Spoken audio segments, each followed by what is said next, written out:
نفس مطمئنه نفسی است که به آرامش رسیده در طاعت و بندگی خدا و زیر این آیه وارد میشه. یا ایتها النفس المطمئنه ارجعی الی ربک راضیه مرضیه فادخلی فی عبادی وادخلی جنتی.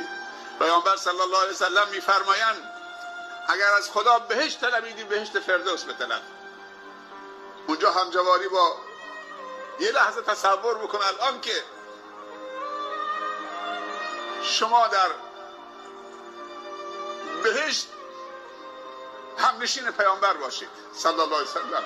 یعنی این طرف پیغمبر نوح، پیغمبر موسی، پیغمبر عیسی، پیغمبر ابراهیم، پیغمبر ادریس، بابا آدم، این طرف رسول الله صلی الله علیه و سلم، ابوبکر، عمر، عثمان، حیدر، بلال،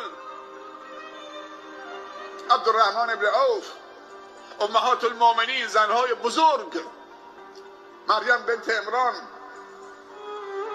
خدیجه ام المؤمنین، امهات المؤمنین،